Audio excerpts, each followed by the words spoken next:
Chapter 18, Dr. Wu's Special Soup. Mr. Tabby looked down at Pearl, his eyes narrowed in a look of pure suspicion. He held tight to a tray. "Why are you soaking wet?" Pearl stepped back. She almost slipped on the water that had leaked from her lab coat onto the floor. We fell into the lake," Ben said, clearing his throat to begin one of his elaborate stories. "We were clipping the Sasquatch's toenails, just as you asked, when I went to look out the window. I opened it to get a better view, and that's when I dropped the toenail clippers, and they landed in the lake. So we went to the lake to get them, and we fell in." Mr. Tabby's red eyebrows pressed together. "You both fell in?" "I started to fall in, and I reached out to grab Pearl's hand to stop my fall, but I accidentally pulled her in. That's why we're both wet." "I see." Mr. Tabby curled his upper lip.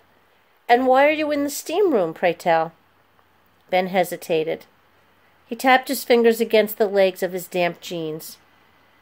"Why are we in the steam room? Is that what you asked?" "Yes, that is precisely what I asked." Pearl's mind raced. How could they possibly explain why, after falling into the lake, they jumped onto the conveyor belt and had come to this room? "Well," Ben shuffled. Then he smiled. "We got lost. Yeah, that's it. We got lost."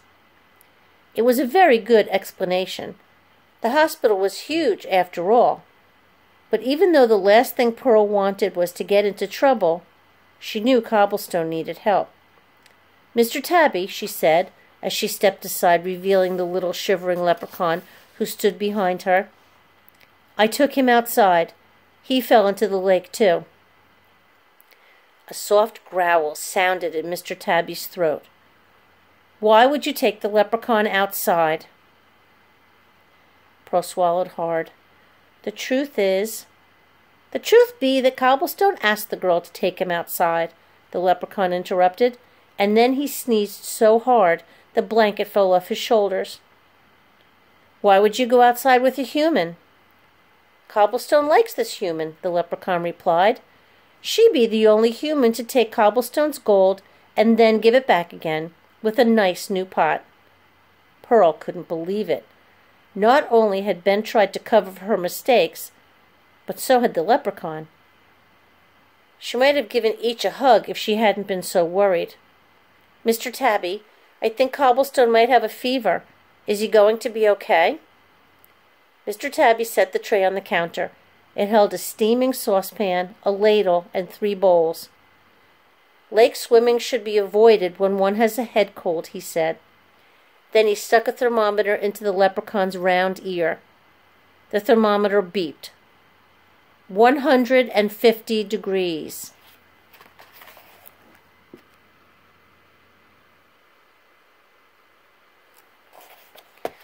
150 degrees? Ben asked. "How's that possible?" "Leprechaun blood is very hot.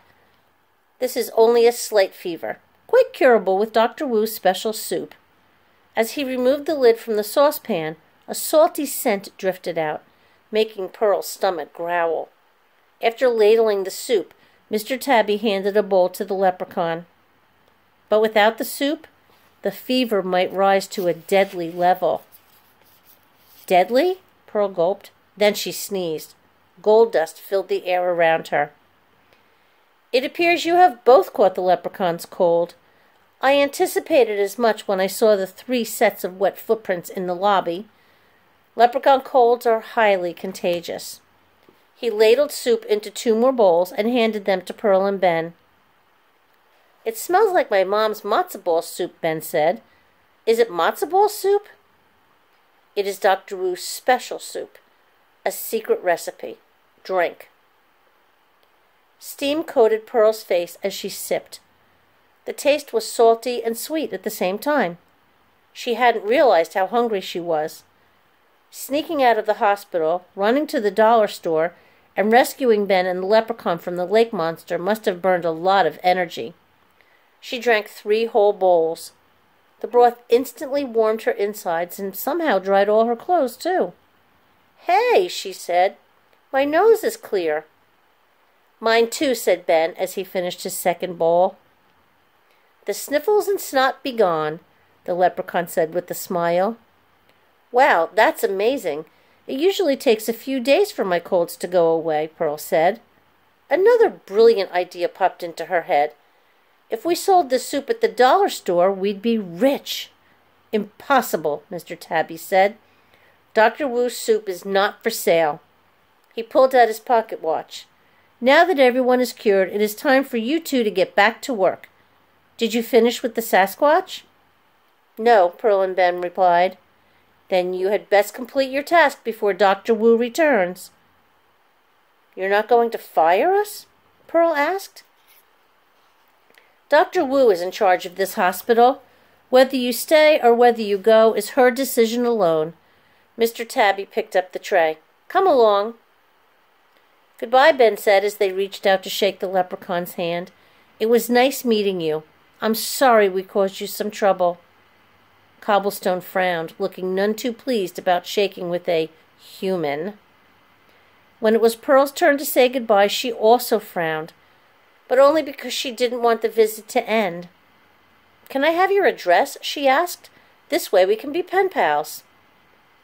The leprechaun reached into an apron pocket and took out a pair of shoes. These be for you, Pearl, the regular girl who pulled Cobblestone and his cobbling tools from the bottom of the lake. For me? Pearl took the shoes. They were pink and soft, almost like ballet slippers. She slid them onto her bare feet. They fit perfectly. Then she leaned close and whispered, Are they princess shoes? No, he said, they be better. They be made by Cobblestone's own hand. You will discover what they do when the time be right.